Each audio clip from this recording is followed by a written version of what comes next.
30 million years ago, a monster roamed the landscape.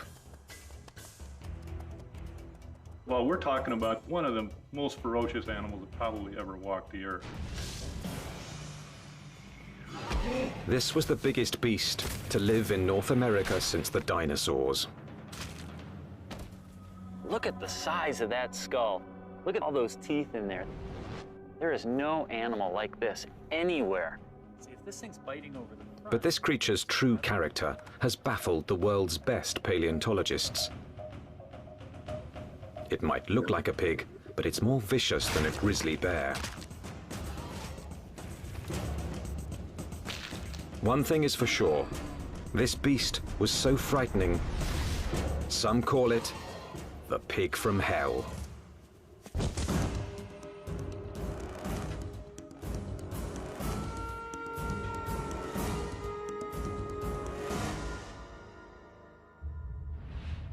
Prehistoric America, 30 million years ago, the dawn of the Oligocene epoch.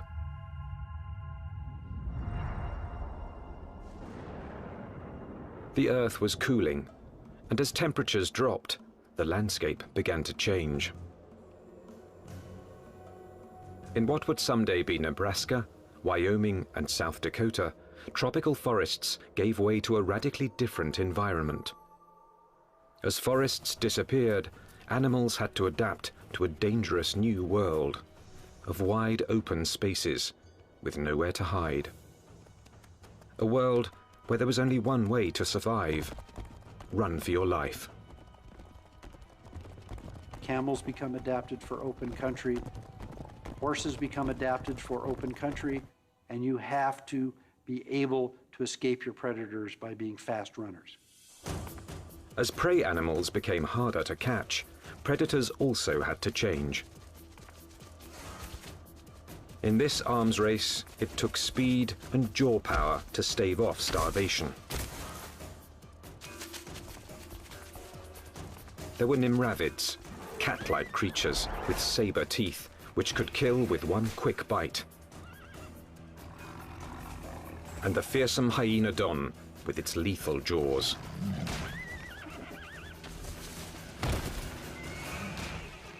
There was another animal stalking these deadly grasslands. Scientists call it the entelodont. More than a meter at the shoulder, weighing in at 270 kilos, entelodont was the Oligocene's #1 menace. Entelodonts, I mean, they were really bad-looking animals that only a mother could love. And if you were another animal on the landscape and you saw one of these things, I think you'd go in the opposite direction. Paleontologists have always looked at the entelodont's sheer power with reverence. But its behavior is one of evolution's most puzzling enigmas. Was it a pure hunter, or did it use its battle tank body simply to protect itself from other predators? Between the biting and the chewing, you wanted to stay away from the business end of this animal. Just look at it. Look at the size of that skull. Look at all those teeth in there. There is no animal like this anywhere. Entelodont's name means perfect-toothed. Its teeth were driven by a perfect system, which gave this creature a ferocious bite.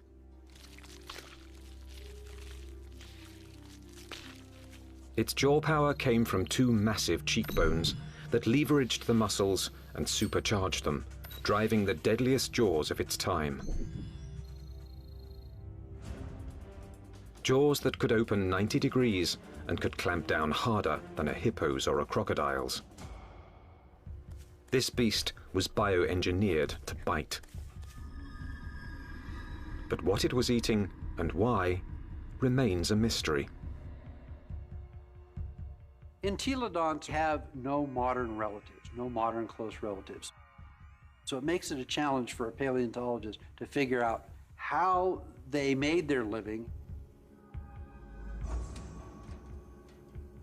What would an animal with such an enormous flange on its face, such enormous teeth, be eating? What was it doing? Entelodont fossils first caught the attention of scientists in the 1850s. They decided it was a bear-like creature. But then grooves in the teeth suggested that entelodonts were digging for plant roots, meaning that they literally ate like pigs. Today, scientific analysis has confirmed that the entelodont's closest living relative is the pig. But while this creature has some pig-like features, scientists have struggled to place it in any one category. In many ways, they're analogous to pigs, but they're also analogous to bears. They're also analogous to hyenas. Nobody's thought about these animals before. And there's no animal alive today that is a direct comparison to entelodonts. The lifestyle of entelodonts has provided paleontologists with difficult questions. A new generation of scientists is looking at the entelodont to determine why this plant-eating animal had teeth like a carnivore. Entelodont jaws held 4 different kinds of teeth: canines, incisors, premolars, and molars at the back. The back molars were ideal for grinding vegetation, but it's hard to imagine that the entelodonts would have needed such lethal canines and incisors just to grab plants. Then, in 1993, a discovery suggested that entelodonts were chewing on much more than plant roots. We've got a set of vertebrae here. You can see the neural spines are evident. For over 15 years, this quarry site in the Badlands of South Dakota provided paleontologists with a multitude of fossils from the animals that shared entelodonts' world. There it is. First time out in 33 million years, huh? 30 million years ago, this place was a watering hole crowded with rhinos, camels, and early horses.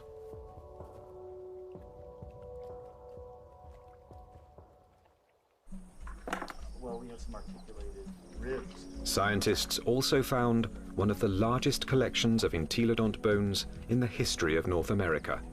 So many that they dubbed the site the Big Pig Dig. Fossil hunters also found the prehistoric equivalent of fingerprints. Entelodont teeth marks all over the bones of the biggest and fastest animals of its time. These represent bite scars along the dorsal margin of this rhinoceros skull. Well, what could make these marks? If we take an entelodont skull, we see that the premolars are widely spaced apart. So when we lay that over the top here, lo and behold, they're matching up quite well, suggesting that this animal is at least a likely candidate for biting through the top of the skull of this rhinoceros. The dig presented key evidence that entelodonts didn't just eat plants, suggesting that they were less like modern pigs and more like fearsome prehistoric predators.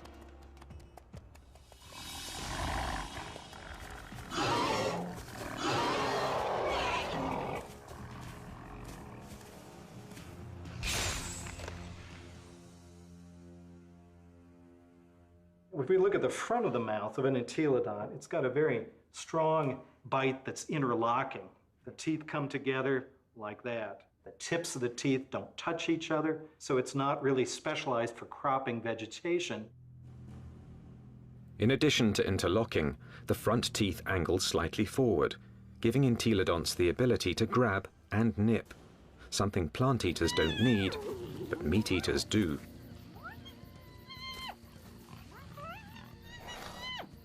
The incisors and the canines would have been perfectly capable of tearing a bite out of a carcass. But dentition isn't the only reason paleontologists believe the entelodont was a dedicated carnivore. Under Wyoming's rugged terrain, scientists are finding more and more bones bearing the signature of entelodont's powerful jaws.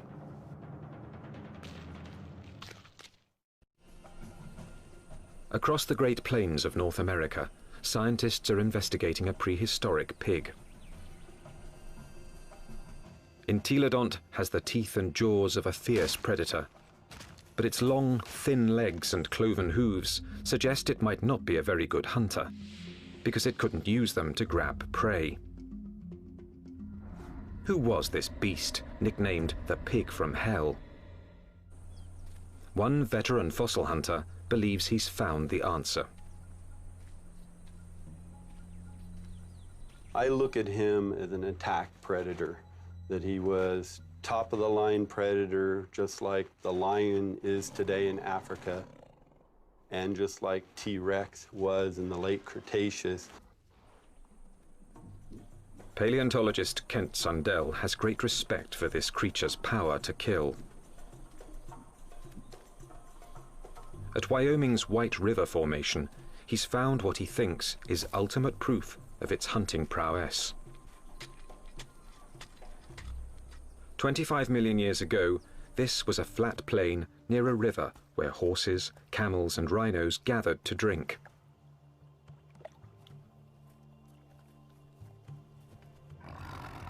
Fierce carnivores, such as hyenodons and saber-toothed cats, were also drawn here. It was the perfect spot to ambush and kill the unwary prey animals. In 1998, Dr. Sundell found the mangled skeletons of 7 miniature camels jumbled together. All the bones had been gnawed, and 6 were missing their hind quarters. In theory, they could have been the victims of several predators, like the hyenodon or early saber-toothed cats. But when Dr. Sundell matched up the teeth from White River's meat-eaters with the bite marks on the camel's bones, only one fitted.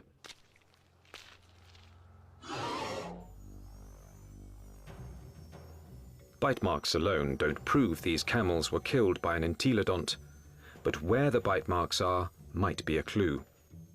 On the camels, I showed they were bitten in the back of the skull and at the top of the neck. He gets next to that prey and he tries to get a puncture wound through the cranium. Dr. Sundell believes this is the mark of a true predator, which kills before it eats. And hundreds of miles away, in Ohio, there's more evidence that entelodonts could have hunted. Evidence from a scientific journey no one's ever taken before. Inside an entelodont's 30-million-year-old head. At Ohio University, anatomist Larry Whitmer uses a CT scan to electronically model the brain surfaces of prehistoric animals. When he modeled his first entelodont brain, he noticed something unusual. This animal's eye sockets face right back out at us. What that tells us is that this animal almost certainly had binocular vision, meaning the visual fields overlapped, which allowed them to have some depth perception. Larry Whitmer believes entelodont's eyes help to identify it as a predator. There's a decent chance that this animal has binocular vision as a predatory adaptation, to actually spot prey and actually judge their distances, which you might actually expect an ambush predator to have. So it could actually jump at the right speed and the right distance in order to capture its prey.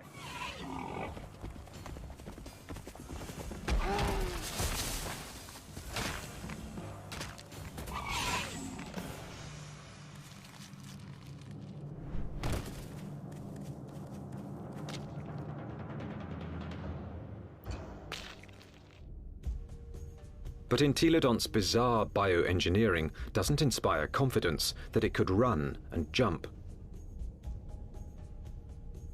Its body bones are light compared with its massive skull. But in fact, entelodonts easily carried their enormous heads, without tipping over, using powerful packs of muscle bulging from the top of the spine to the legs, and from the back of the head to the tail. The animal's head was cantilevered out in front of its body with these ligaments that ran from these spines down to the skull. It had full muscle all along either side here, and it had muscles coming from the sternum up to the jaw down here. Massive muscles carried its oversized head.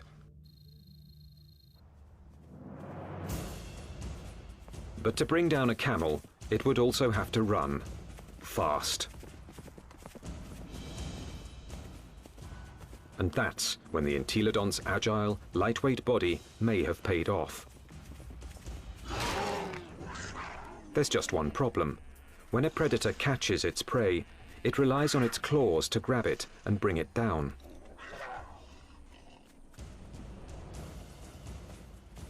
Armed with only cloven hooves, there is no way the entelodont could have captured a fleeing camel. Or is there? It must have been doing something right, because there's compelling evidence that plenty of large mammals ended up as an entelodont's lunch. Well, it looks like there's a lot of bones coming out along here, and right here we have a really large limb bone.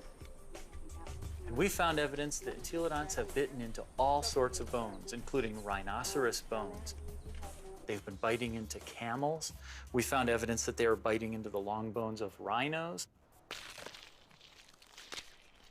Well, the bite marks that we see are these two. This would be... Kent Sundell believes White River's camel skulls reveal how a cloven-hooved predator captured its prey. He runs up, he gets next to that other prey, and he tries to get a punctured wound through the cranium or into the very back of the neck. And then the long snouts that I move around. Entelodont expert Scott Foss disagrees with Kent Sundell's scenario. I can get close enough to. I doubt an entelodont used its teeth in order to capture other prey. It probably used its larger bulk and ability to accelerate to just run into the animal, knock it over.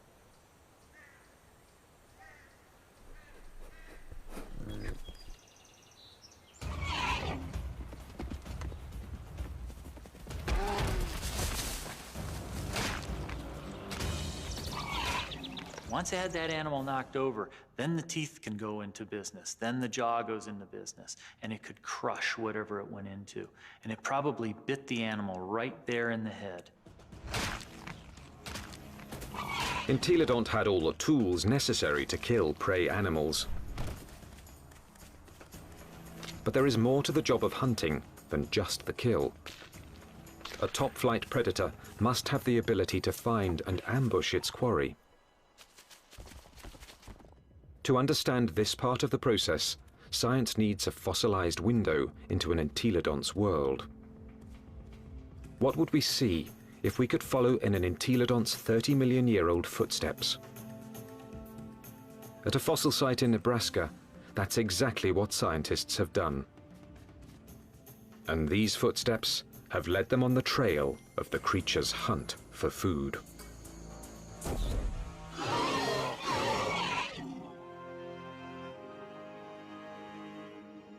Northwest Nebraska, home to Toadstool Geologic Park, one of America's more remote tourist destinations, and a treasure trove for anyone fascinated by life's ancient past.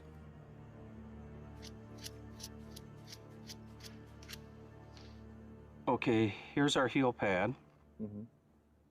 Toe, toe, center hoof, which bears most of the weight, the middle toe.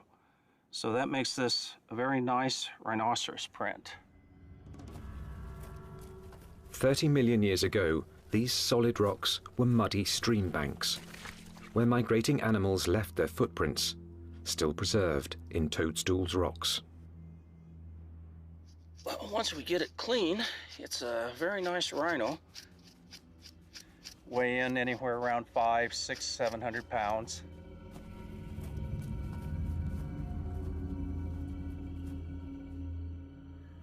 Dave Nixon has spent over 25 years analyzing the fossilized animal tracks of Toadstool Park. So on the first slabs over there. He pours water on 30-million-year-old tracks to make them more visible. He can then interpret the animal's behavior. And he's walking at a deliberate pace, but not excited until he gets to this point. He starts to become stuck in the mud and shows quite a bit of emotion here because he really kicks, lands here, and he's out of the mud, but he puts another leap in, and the third bound takes him out of our exposure, and we're seeing excitement, if not fear. And if you're a herbivore, somebody always wants you for lunch. The rocks reveal that something was following the rhinos. We also have some smaller tracks. They look really tiny until you realize they're the tips of the toes. And what we have is an entelodont. The entelodont tracks at Toadstool Park give experts like Dave Nixon an unparalleled opportunity to understand how these creatures might have hunted. Because on that day, 30 million years ago, entelodonts weren't the only animals following the rhinos. And we have a set of carnivore tracks over here. These are smaller, and there are some claw marks on the inside. And we have another set right here. That carnivore may have been a hyenodon. 30 million years ago, hyenodon was one of the top carnivores in North America. Its powerful jaws could pin down any prey animal. Then its razor-like teeth would finish the kill. But it also had the patience to track the prey over long distances. The carnivores are following the herd animals who go through first and fairly close. They'd be relatively on the heels of the group.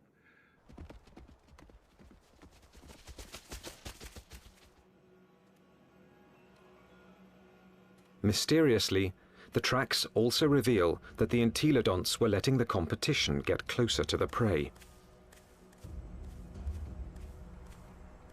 They're following the main herd, but they're not as close in time. Why would a hungry entelodont on the trail of a meal allow another predator to rush in for the kill? The answer may lie in the most puzzling evidence of all. What's interesting, the rhinos are going that way, and the entelodonts are running at about a 45-degree angle to the rhino trail. Zigzagging seems a strange path to take if the hyenodon was closing in on the prey. But some experts believe entelodonts might have had a very good reason to zigzag. A reason revealed by a CAT scan. When anatomist Larry Whitmer modeled the surface of an entelodont's brain, one exceptionally large nerve cluster got his attention. The size of these things right here, and what these are nerves that are actually bringing sensory information in from the snout. This was no bloodhound, but it still had a very respectable sense of smell, and this smelling apparatus here certainly would have been well adapted to pick up the smell of a carcass. And that could explain why the Toadstool Park entelodont zigzagged while following the rhinos and hyenodon. Zigzagging could have helped its nose track the smell of a kill. It's searching. If, say, something's here or here, as you go around it, as the wind brought the scent to you, you'd be able to basically triangulate in and find it. So if the wind's from this direction and you're upwind, you'd miss it, but as you came this way, you'd be downwind and catch it, and you could double back.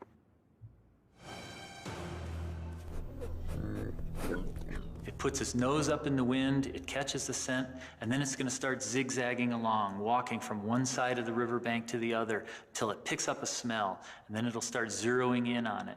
And by moving from side to side, it's able to pick up changes in that smell and zero in which direction it wants to go. How do we know this behavior? Because animals with good smell do that today. Modern predator behavior could provide crucial clues as to how the entelodont lived. There's no doubt that this 30-million-year-old battle tank was built to kill, but it may have let others do the killing and then moved in to take possession. One of the strategies we often see that takes place is where one animal will chase another one off of a carcass.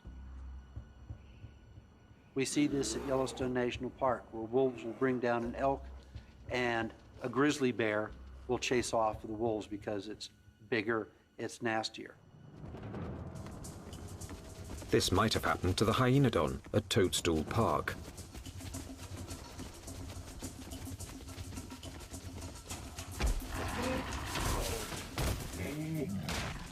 The hyenodon has run down and killed an exhausted rhino and is feasting on the carcass until the pig crashes the party. The razor-jawed beast goes from fearsome predator to underdog. The hyenodon might get in a few blows, but the entelodont's bulk would overpower its rival.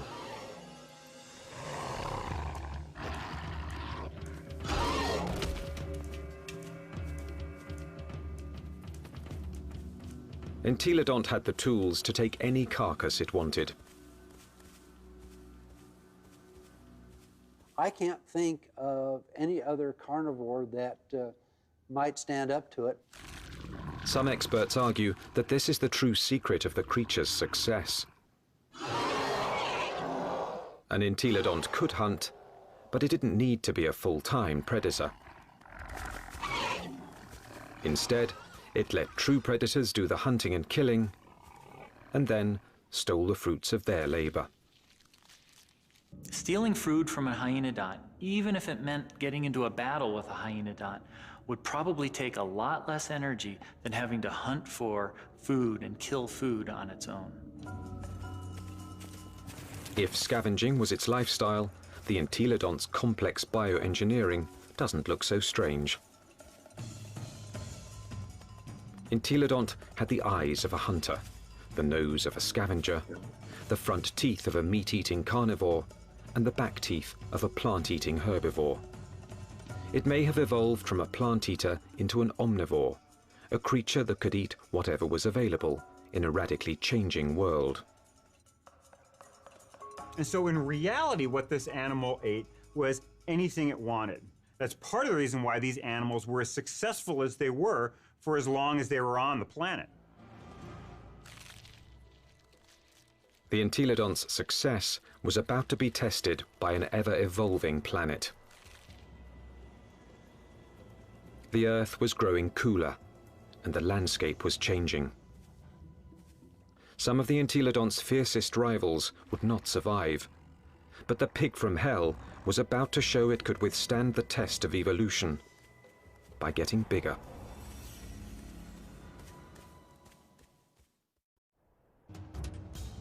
"25 million years ago, entelodont reigned supreme. It roamed the North American Badlands, eating everything, fearing nothing, taking any food it wanted." Well, we're talking about the biggest, meanest animal that ever walked the Badlands, and was one of the most ferocious animals that probably ever walked the earth.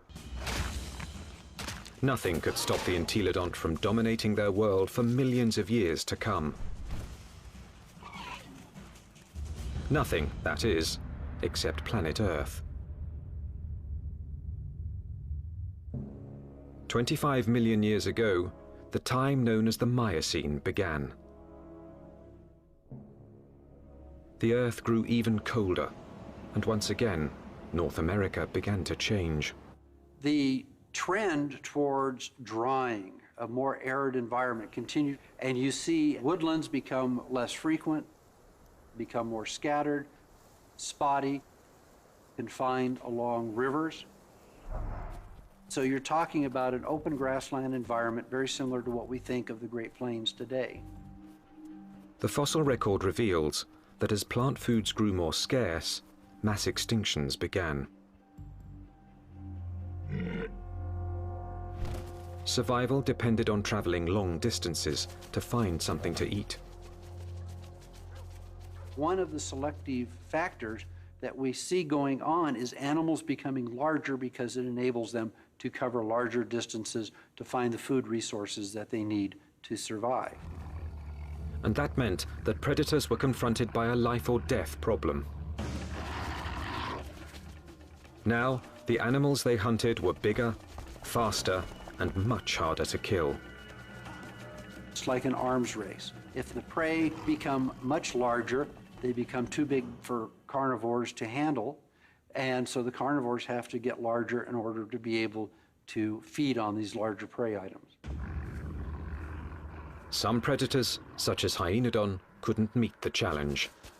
After 10 million years as North America's apex hunter, it disappeared from the fossil record, and that put Entelodon's survival on the line.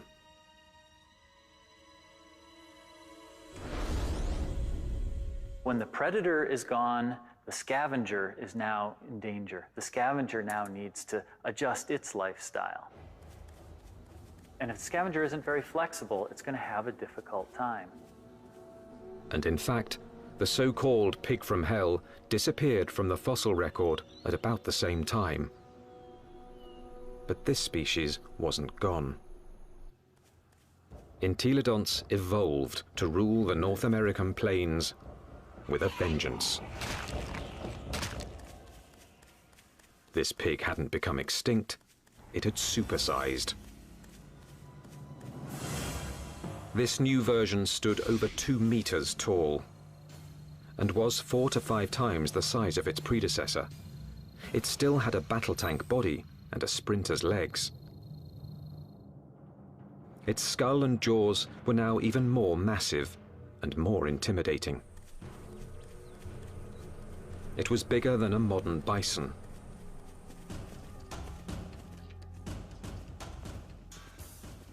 The experts call it Dinohyus, a name meaning terrible hog.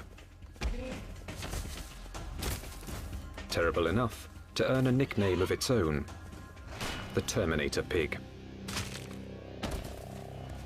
Dinohyus. This is the monster of monsters. This is the beast of beasts. The skull alone is almost 1 meter long. This thing could bite through anything. The canines are this big around. They're just an enormous animal. And what is it doing? The answer lies at Agate Springs, Nebraska, one of the few places in North America where Dinohyus fossils are found. 24 million years ago, this place was a watering hole, an oasis in the arid sea of grass.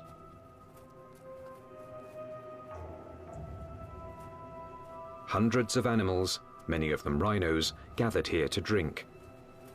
And as the drier, colder planet killed off their food supply, they came here to die, making Agate Springs a paradise for predators and a favorite haunt of the Terminator pig.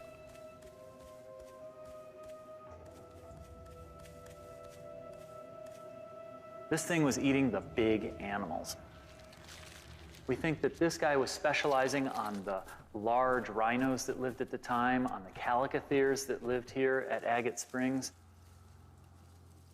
This is a limb bone from a calicothere, and in it we have a bunch of bite marks made by either a predator or a scavenger. The Entelodont premolar, one of the teeth you find just behind the canine, appears to match these holes very well. When its crushing jaws bit into some of the Miocine's biggest mammals, Dinohyus was chewing on more than meat.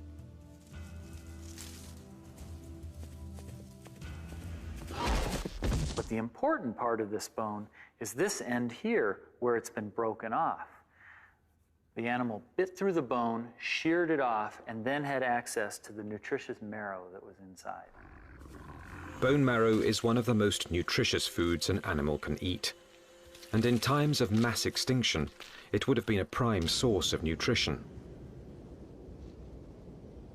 As the Miocene climate change killed off thousands, a diet from scavenged bone marrow may have allowed the Terminator pig to thrive. The long bones contain marrow, which is good for several years after an animal dies, so think of it as canned fat that would be available during a drought. So the pigs could still find food after a massive die-off, even if they're looking at mostly skeletons. The Terminator pig was the pinnacle of entelodont's evolution. This beast had supersized to survive the Miocene's challenge. And it very nearly succeeded, but not quite. Because in this new world, survival would ultimately depend on a skill set even the Terminator pig didn't possess. 20 million years ago, a new monster predator arrived in North America. The bear dog.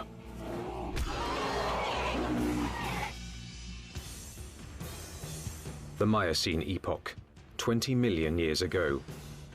In what's now northwest Nebraska, Dinohyus, aka the Terminator pig, is settling down to eat. The chances are good that its meal will be interrupted.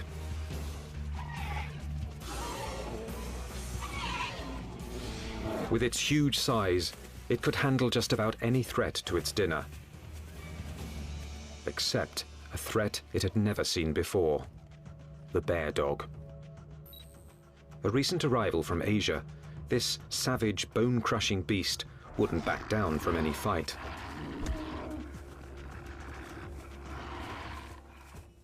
The bear dog migrated from its homeland in China and Mongolia across the Bering Strait to North America about 23 million years ago. Just about the time that North America's top predator, the hyenodon, suddenly disappeared.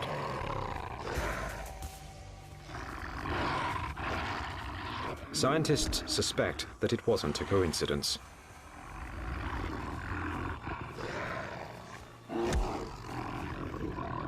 They certainly were probably much better predators in lots of ways compared to hyenodon.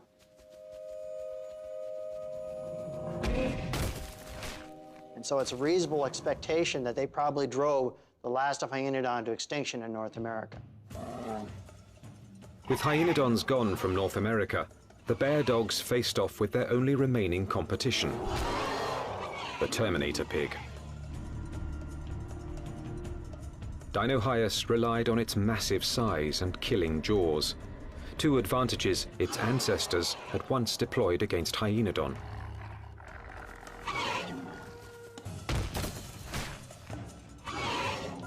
But the bear dogs counterattacked with new evolutionary weapons. Its first weapon was speed.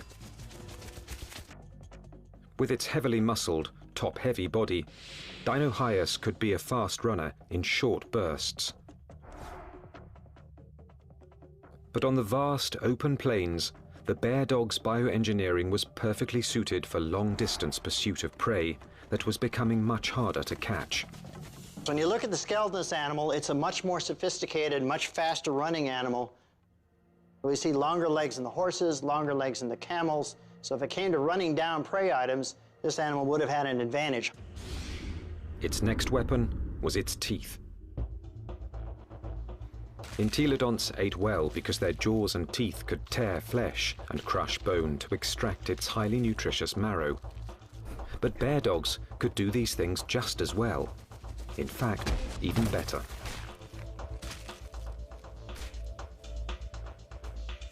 It's a great animal at biting bone, eating bone, crushing it. And it also has a set of teeth that are sharper than any entelodonts. Entelodonts, for example, wear the tips of their huge canines off, and they're not actually very good for puncturing, probably because they spent so much time crushing bone with them. This animal never does that. Its canine teeth are always much sharper. It also has better slashing teeth in its jaw than any entelodont had. So in many ways, it did a better job of what entelodonts had done than entelodonts ever did. The bear dogs could outrun and outbite the Terminator pig.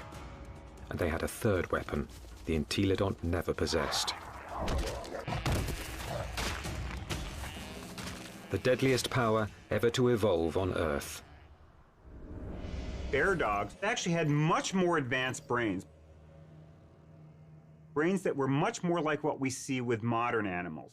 So where these entelodonts had relatively archaic, simple, smooth brains, these bear dogs actually had a much more expanded neocortex that was more highly folded.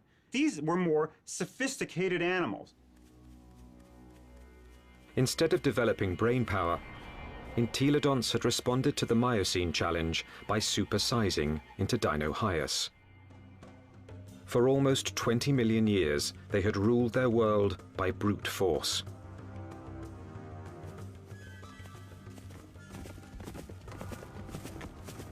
But no more.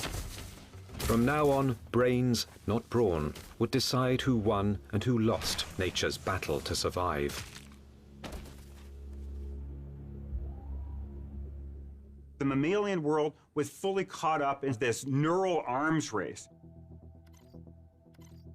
That arms race was starting to take place, and these entelodonts apparently weren't taking part in that. That may have actually put these animals at something of a disadvantage. This was an animal that almost certainly was driven mostly by instinct, with fairly predictable, stereotyped responses. This was not a clever animal. In combat, Dinohyus would have been bigger and stronger, but brain power could have given bear dogs the decisive advantage. Today, intelligent predators like wolves make up for their smaller size by hunting in packs to execute a creative plan of attack. Bear dogs might have followed the same strategy against Dinohyus. It's very difficult for Dinohyus to compete with the bear dogs. With a pack of bear dogs, even a large Dinohyus would have a difficult time chasing them away from a kill. These smaller, less powerful, but more clever animals potentially were able to actually steal kills away from Dinohyus. That they actually could have used different kinds of techniques. Fooling Dinohyus, being able to lead it away, or to actually even take on Dinohyus itself in actual combat.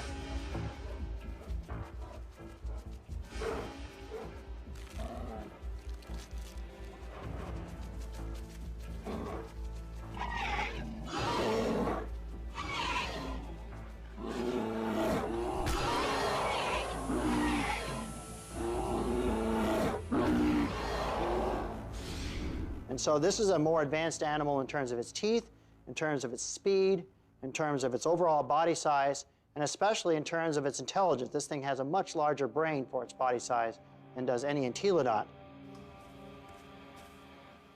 This animal had entelodonts beat in almost every way you can think of. Within a few million years, after bear dogs arrived in North America, they had squeezed Dinohyus out. Its favorite food, the calicothea, was also extinct. Without this meal to sustain its own massive bulk, the Terminator pig was forced to compete directly with bear dogs for smaller prey. And that meager food source wasn't enough. The supersizing that had once guaranteed success was now a fatal flaw. Eventually, it got to the point where it is no longer advantageous to keep getting bigger because you reach a point of diminishing returns, that the amount of food you get by stealing from other animals does not compensate for your needs to maintain a population. Unable to get the calories it needed, the Terminator pig became the last entelodont.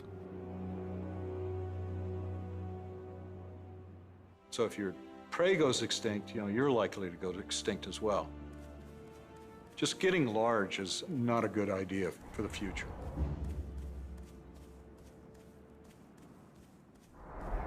Despite its rapid demise, entelodont was an evolutionary success. It dominated its environment for nearly 20 million years. It had the ability and intelligence to either hunt, scavenge, or forage, allowing it to survive on any available food source. This behavior is now the norm for more modern omnivores, like bears and humans. And some think a bit of entelodont's predatory instinct still lives on. When I was a kid growing up on a farm, I was always told, don't fall down the pig pen, they'll eat you. But the entelodont's living legacy isn't what fascinates the experts. Science is unraveling its secrets. Nothing else quite like it has ever walked the earth.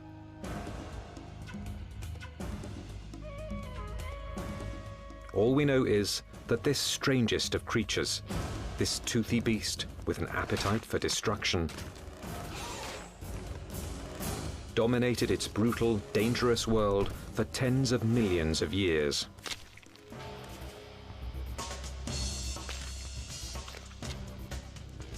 A powerful tribute to the entelodont, perhaps the most unusual and the most mysterious of all prehistoric predators.